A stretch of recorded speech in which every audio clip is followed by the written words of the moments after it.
فوج تھی، اس فوج کے سروں پر انبیاء اولیاء صالحین کی روحیں تھی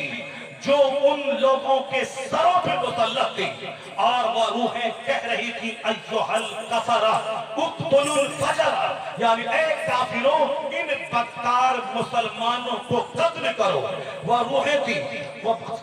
بزرگ اپنے گھوڑے کو لیا، استبل میں باندھا اور تہخانے میں مسلح بچھا کے موت کا انتظار کرنے لگے، کیوں سمجھ گئے یہ خدائی عذاب ہے۔ ان کافروں کی گردنوں پہ صالحین کی روحیں ہیں، شہداء کی روحیں ہیں، اور وہ روحیں کہہ رہی ہیں کہ اے کافروں ان بدکار مسلمانوں کو ذبح کرو۔ اب انہوں نے سمجھ لیا یہ اللہ کا عذاب، اس سے لڑنا مشکل ہے، اللہ ان شریف مسلمانوں کو جب تک کافر کردار تک نہیں پہنچا دے گا یہ فوج بغداد میں مسلط رہے گی۔ بدعملی کی سزا ملی، مسلمان ذبح کر دیے گئے، اور آج جس حال میں تم جی رہے ہو، جلسے کا احترام ختم، مسجد کا احترام ختم، 1000 کی آبادی میں 99 لوگ گھر میں سوئے ہیں، ایک بوڑھا جس کا کوئی کام نہیں ہے وہ مسجد میں جا کے بیٹھا ہوا ہے۔ اس حال میں یہ بتا دے اگر آسمان سے آگ اتر جائے اس کا ذمہ دار کون ہوگا؟ اگر آسمان سے پتھر برس جائے اس کا ذمہ دار کون ہوگا؟ اگر زلزلے میں گاؤں والے کی باشیں سڑ جائیں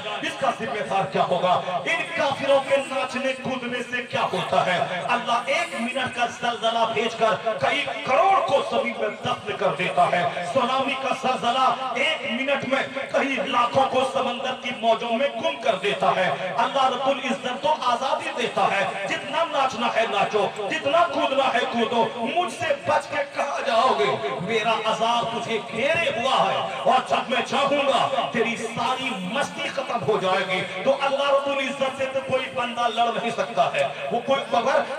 ہم پر عذاب نازل ہوا ہے تو ہم اللہ کی رحمتوں کے محتاج ہیں، ہم اللہ رب العزت کی بارگاہ میں توبہ استغفار کریں۔ جب بغداد تباہ ہو گیا، اب کافر بولا کہ دوبارہ بغداد میں کوئی مسلمان زندہ نہیں رہے گا، جیسے آج بہت سارے کافروں کا نشہ ہے کہ یہاں سے اسلام مٹ جائے گا، ابھی تو مٹا نہیں، 40 کے موجود ہے، مگر بغداد کے سارے مسلمانوں کو کاٹ دیا تاتاریوں نے۔ اس کے بعد وہ تاتاری کافر کا ایک نوجوان بولا اب اسلام مٹ گیا، اب بغداد تباہ ہو گیا،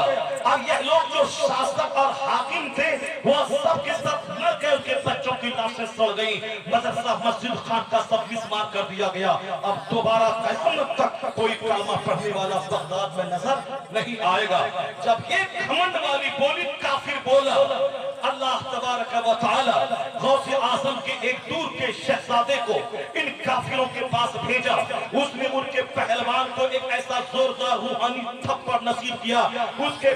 ہلاکو کا پوتا اس کی گردن کٹی اور بہت دور جا کے گری۔ اس کی طاقت کو دیکھ کر تاتاری کی بچی ہوئی فوج اس بزرگ کے پاؤں پہ گر گئی، کلمہ پڑھ کے بعد سربراہ مومن ہوا۔ جب وہ مومن ہوا تو پھر کیا ہوا؟ پہلے بدکار مسلمان کو سزا ملی، اس کے بعد جب کافر بولا اب اسلام نہیں پنپے گا بغداد میں، تو انہی کافروں کو اللہ کلمہ پڑھا کے پھر دوبارہ بغداد کو آباد کیا، پہلے سے زیادہ بارونق شہر بن گیا۔ اس لیے ایک ہندوستان کے مسلمان، یہ تمہاری بدعملی کی سزا ہے کہ تجھ کو چڑھایا جا رہا ہے، تجھ کو دبایا جا رہا ہے، تیرے سامنے یہ پاخانہ کو پاک سمجھنے والے ناچ گا کے تجھ کو چڑھا رہے ہیں، یہ تیری بدعملی کی سزا ہے، یہ تمہارے بال بچوں کو دنیا دار بنانے کی سزا ہے، یہ مسجدوں کو اجاڑنے کی سزا ہے، یہ مدرسوں کو برباد کرنے کی سزا ہے، یہ آپس میں اختلاف، خانہ جنگی اور دشمنی کی سزا ہے۔ ناچنے گانے کا شوق تجھے برباد کر رہا ہے، اور یہ کافر تجھے مٹانے کا پلان بنا رہے ہیں، اور یہ تم مت سمجھنا